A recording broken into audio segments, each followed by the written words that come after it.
బాగా పాడింది. నెక్స్ట్ శ్రీమతి కృష్ణ తులసి.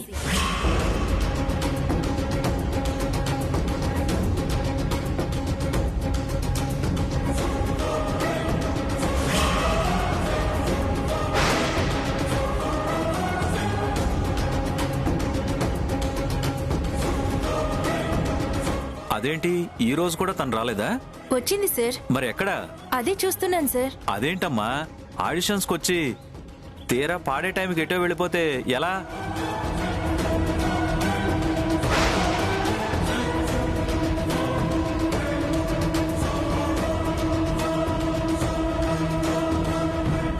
ఇంత నెగ్లిజెన్స్ పనికిరాదు.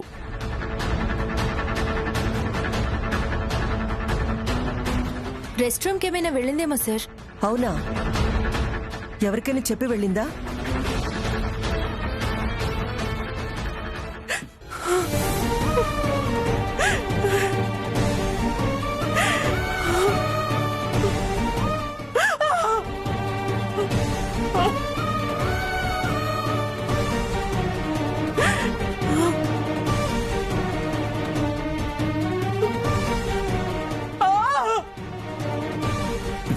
ఫస్ట్ డేనేమో లేట్గా వచ్చింది, సెకండ్ డేనేమో అస్సలు రాలేదు, థర్డ్ డేనేమో వచ్చి కూడా ఆడిషన్ టైంకి పాడకుండా ఎటో వెళ్ళిపోయింది.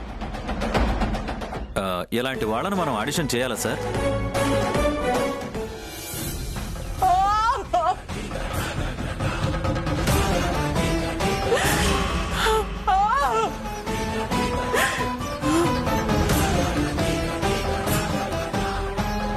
అమ్మాయి పేరు లిస్టులోంచి కొట్టేద్దాం సార్.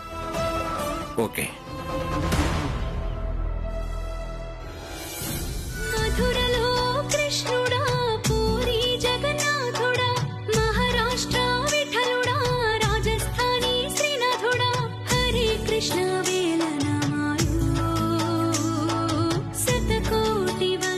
ఇక్కడికి వచ్చి పాడమ్మా.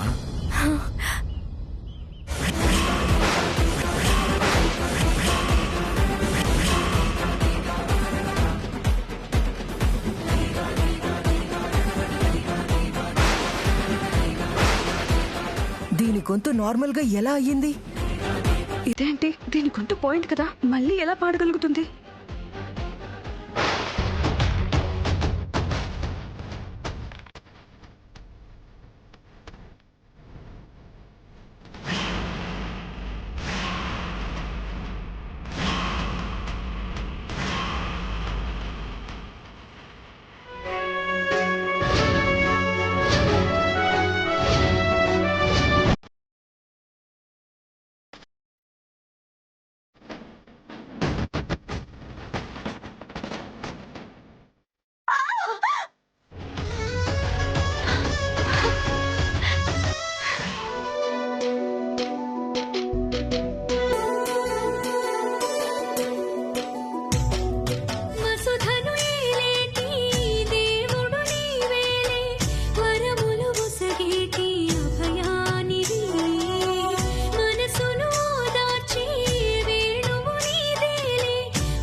ఆడిషన్స్కి వచ్చిన సింగర్స్ అందరూ చాలా అద్భుతంగా పాడారు. మీ అందరి మధ్య మార్కుల తేడా పెద్దగా లేదు, 1-6 మార్కుల తేడాతోనే ఉన్నారు.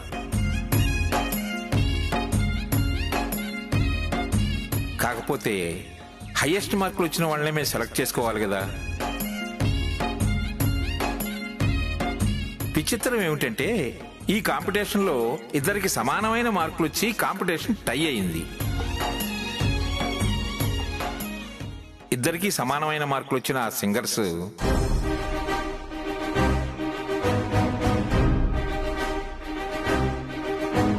మొదటి పేరు కుమారి గీతిక,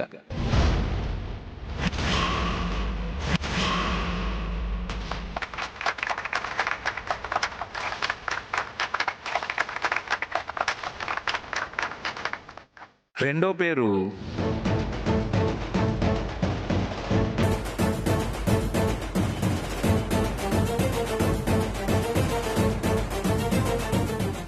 శ్రీమతి కృష్ణ తులసి.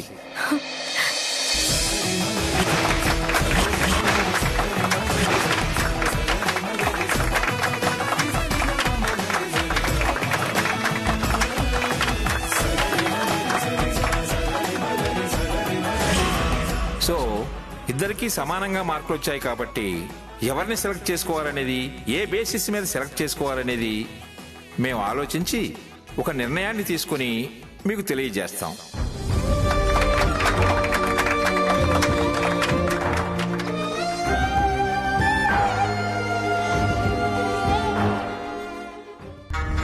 దీన్ని తప్పించడం కోసం అంత ప్లాన్ చేసినా బెడిసి కొట్టింది. ఏదో ఒకటి చేసి కృష్ణ తులసిని తప్పించి గీతిక సెలెక్ట్ అయ్యేలా చెయ్యాలి. చేస్తాను.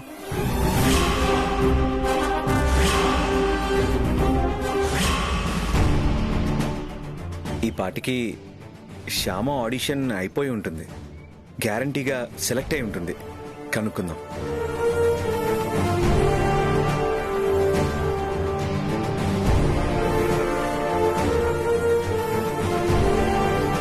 మీరు డయల్ చేసిన నంబరు స్విచ్ ఆఫ్ చేయబడినది. స్విచ్ ఆఫ్లో ఉందంటే ఇంకా ఆడిషన్ జరుగుతుందేమో.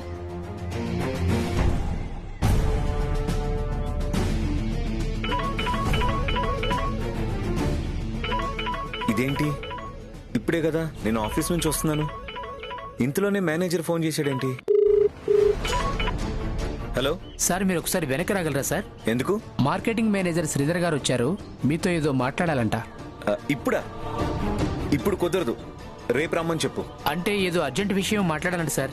నేను అంతకంటే అర్జెంట్ పని మీద వెళ్తున్నాను. ఓకేనా? Okay sir.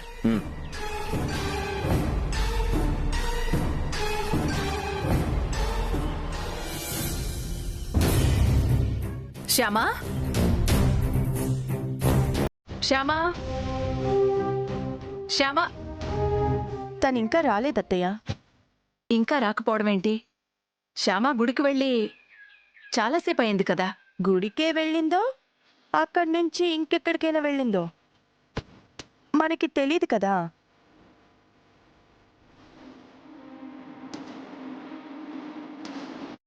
అంటే గుడికి వెళ్ళి రావడానికి ఇంత టైం పట్టదు కదా. వేరే పని మీద ఇంకెక్కడికైనా వెళ్ళిందేమో అంటున్నాను. శ్యామ అలా చెప్పకుండా ఎక్కడికి వెళ్ళదు. ఏమో అత్తయ్య, ఈ మధ్య తను సొంత నిర్ణయాలు తీసుకుంటోంది కదా. పైగా అఖిల్ కూడా తనకి బాగా చనువిచ్చాడు.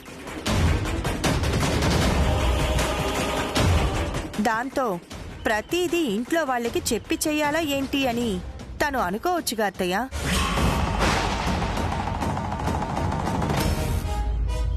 ఏది ఏమైనా బయటికి వెళ్ళిన మనిషి ఇంటికి రావటం లేట్ అయినప్పుడు ఇంటికి ఒకసారి ఫోన్ చేసి ఇలా రావటం లేట్ అవుతుంది అని చెప్పాలి కదా.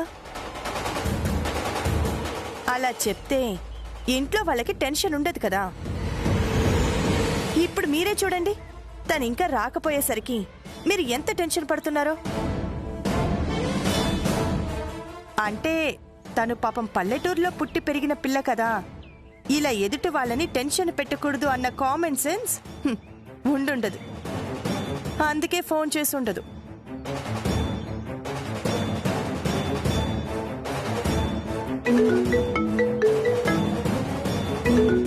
శ్యామానే ఫోన్ చేస్తుంది. పల్లెటూరులో పుట్టి పెరిగినా తనకి కామన్ సెన్స్ ఉంది, అందుకే ఫోన్ చేసింది. హలో శ్యామా. హలో అత్తయ్య గారు. ఏమ్మా ఎంత ఆలస్యమైంది? గుళ్ళో భక్తులు బాగా ఎక్కువ మంది ఉన్నారా? దర్శనం లేట్ అయిందా? లేదత్తయ్య గారు, దర్శనం తొందరగానే అయ్యింది. మా నాన్నగారికి ఏవో మందులు కావాలని ఫోన్ చేశారు. మెడికల్ షాప్కి వెళ్ళి అవి తీసుకొని నాన్న వాళ్ళకి కొరియర్ చేసి వస్తున్నాను. అందుకే లేట్ అయింది అత్తయ్య గారు. అవునా? పర్లేదులేమ్మా. నాన్నగారికి ఎలా ఉందంట? బానే ఉన్నారట అత్తయ్య గారు. ఇంత తొందరగా ఆయన నార్మల్ అవ్వడం నిజంగా మీ అదృష్టమమ్మా. నిజంగా మా అదృష్టం అత్తయ్య గారు. సరేనమ్మా, తొందరగా వచ్చేయ్. అలాగే అత్తయ్య గారు. వాళ్ళ నాన్నగారికి ఏవో మెడిసిన్స్ కావాలంటే పంపించి వస్తుందట, అందుకే లేట్ అయింది. అనవసరంగా ఏదేదో ఊహించుకున్నావు నువ్వు.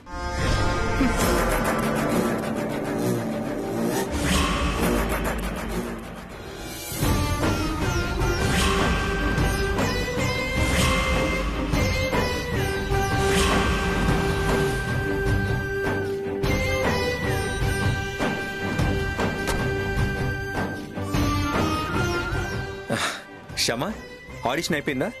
బాగా పాడావా? బాగానే పాడాను అఖిల్ బాబు. బాగానే పాడేవా? నువ్వు బాగానే పాడవేంటి శ్యామా? నువ్వు బాగా పాడతావు, చాలా చాలా బాగా పాడతావు. జడ్జిలందరికీ గ్యారంటీగా నీ పాట నచ్చుతుంది. అవును అఖిల్ బాబు, నా పాట జడ్జెస్ అందరికీ నచ్చింది. కానీ ఏంటి? నాకు ఇంకొక అమ్మాయికి ఇద్దరికి సమానంగా మార్కులు వచ్చాయి అఖిల్ బాబు. అంటే మీ ఇద్దరికి టై అయిందనమాట. అవును అఖిల్ బాబు, అందుకే మా ఇద్దరిలో ఎవరు సెలెక్ట్ అయింది ఇప్పుడే చెప్పలేదు. అవునా? అవును అఖిల్ బాబు, ఎవరు సెలెక్ట్ అయింది తొందరలోనే తెలియజేస్తామని చెప్పారు. చూద్దాం ఏం జరుగుతుందో. ఏం జరగడం ఏంటి శ్యామా? తొందరలోనే నువ్వు సెలెక్ట్ అయ్యావని చెప్పి ఫోన్ వస్తుంది. వస్తుందంటారా అఖిల్ బాబు? గ్యారంటీగా వస్తుంది. నీ టాలెంట్ నాకు తెలుసు కదా, అందుకే నువ్వు గ్యారంటీగా సెలెక్ట్ అవుతావని, నీకు గ్యారంటీగా ఫోన్ వస్తుందని ఇంత గ్యారంటీగా చెప్తున్నాను. చూడు, 2-3 రోజుల్లో నువ్వు సెలెక్ట్ అయినట్టు ఫోన్ వస్తుంది. ఆ తర్వాత నీకు ఉద్యోగం వస్తుంది. నెల తిరిగేసరికల్లా జీతం వస్తుంది. అలా నీ జీతం డబ్బులతోనే నువ్వు కోరుకున్నట్టుగా ఆ గురువమ్మ అప్పు తీర్చేస్తావు. మీ ఇల్లు కూడా కాపాడుకుంటావు. మీ అమ్మా నాన్నల్ని సంతోష పెడతావు. అదే కనుక జరిగితే అంతకన్నా ఇంకేం కావాలి అఖిల్ బాబు నాకు?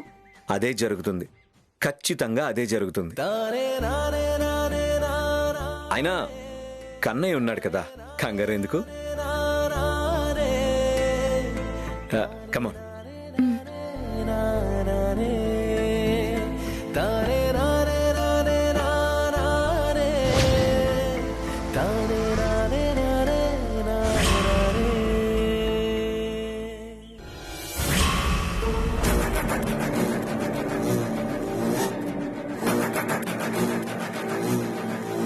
ఈ శ్యామ అఖిల్ నాకు తెలియకుండా ఏదో చేస్తున్నారు. కొత్త మసాలా పౌడర్ తయారు చేయడానికి ఓ ఐడియా వచ్చిందంట శ్యామ. ఇప్పుడు నాతో పాటు బయటకు వచ్చి దానికి కావలసిన ఇంగ్రీడియంట్స్ అన్ని తీసుకొచ్చి ఆ ఫార్ములా ట్రై చేద్దాం అనుకుంటుంది శ్యామ. నిన్నేమో కొత్త మసాలా పౌడర్ తయారు చేస్తాను అని చెప్పి, దానికి కావాల్సిన ఇంగ్రీడియంట్స్ తెచ్చుకుంటాను అని చెప్పి అఖిల్తో కలిసి వెళ్ళింది శ్యామ. కానీ మసాలా పౌడర్ తీసుకురాలేదు. అత్తయ్య గారు కూడా గుడికొస్తారేమో అడగకపోయావా?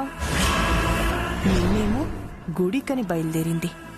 తనతో పాటు అత్తయ్యగారు కూడా గుడికొస్తాను అనగానే కంగారు పడిపోయింది. తీరా స్వామీజీలు భోజనానికి వచ్చేసరికి ఆగిపోయింది. ఆగిపోయినందుకు చాలా డిసప్పాయింట్ అయింది. ఇవాళ గుడికెళ్తున్నామని చెప్పి మళ్ళీ అఖిల్తో కలిసి వెళ్ళింది. ఇంతవరకు రాలేదు. టాబ్లెట్లు, కొరియర్ అంటూ ఏదేదో చెప్పింది. అసలు ఏం జరుగుతుంది వాళ్ళ మధ్య?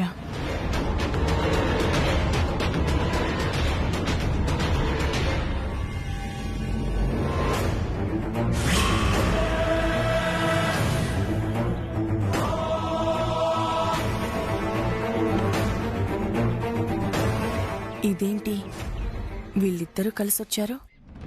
అత్తయ్యా, అత్తయ్యా! ఏంటి ఐశ్వర్య? ఒకసారి అటు చూడండి. ఆఫీస్కి వెళ్ళిన అఖిల్, మెడిసిన్స్ కొరియర్ చేయడానికి వెళ్ళిన శ్యామ ఇద్దరూ కలిసి ఒకేసారి వస్తున్నారేంటత్తయ్యా? కార్యం విషయంలో ఆలస్యం అవుతుండేసరికి ఏదో కారణం చెప్పి అలా బయటికెళ్ళి సినిమాలకి షికార్లకి తిరుగుతున్నారా ఏంటి? సినిమాలు షికార్ల వరకైతే పర్లేదత్తయ్యా, హద్దులు దాటితేనే కష్టం. అంటే తాతగారు చెప్పారు కదా, ఆ గండానికి సంబంధించిన రెమెడీ చేసేంత వరకు వాళ్ళిద్దరూ దూరంగా ఉంటే మంచిదని. అందుకని అంటున్నాను అత్తయ్య.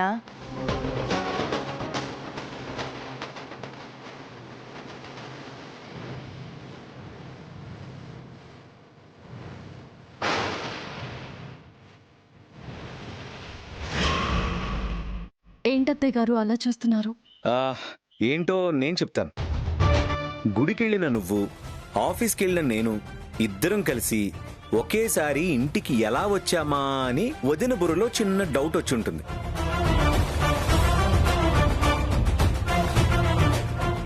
తన బుర్రలో వచ్చిన ఆ డౌట్ని మమ్మీ బుర్రలో వేసుంటుంది.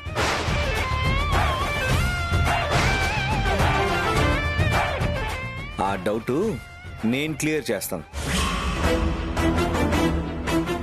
తను మెడిసిన్స్ కొరియర్ చేసిన తర్వాత క్యాబ్ కోసం ట్రై చేసిందట, దొరకలేదు.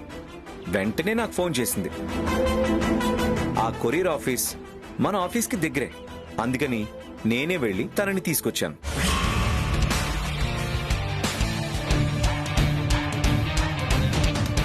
డౌట్ క్లియర్ అయిందా వదినా? చచ్చా, నాకు అలాంటి డౌట్ ఏం లేదు అఖిల్, అలాంటి డౌట్ ఏం లేదు. లేకపోతే మంచిది, ఉంటే క్లియర్ అవుతుంది. అంతే కదా మమ్మీ? అంతే నాన్న. ఈ మధ్య నువ్వు బాగా కౌంటర్లు ఇస్తున్నావు అఖిల్. ఎప్పుడో నీకు నా చేతిలో ఎన్కౌంటర్ తప్పదు.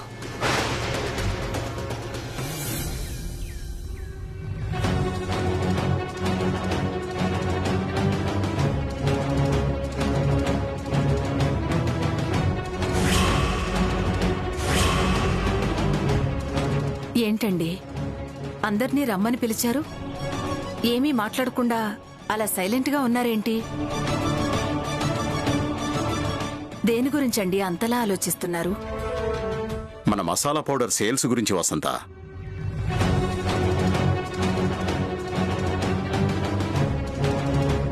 అది పెంచడం కోసం మీరేదన్నా ఐడియా చెప్తారేమోనని పిలిచాను. ప్రస్తుతం మన సేల్స్ బాగున్నాయి కదా డాడీ? ప్రస్తుతం బాగున్నాయిరా, కానీ ఈ సమ్మర్లో మన సేల్స్ తగ్గుతాయేమో అనిపిస్తోంది. మన కాంపిటీటర్స్ వాళ్ల మసాలా పౌడర్తో పాటు సమ్మర్ డ్రింక్ పౌడర్ని ఫ్రీగా ఇవ్వబోతున్నారని తెలిసింది. సమ్మర్ డ్రింక్ ఫ్రీగా వస్తుంది కాబట్టి ఎక్కువ మంది ఆ మసాలాలే కొంటారు. ఆటోమేటిక్గా మన కంపెనీ సేల్స్ తగ్గిపోతాయి కదా.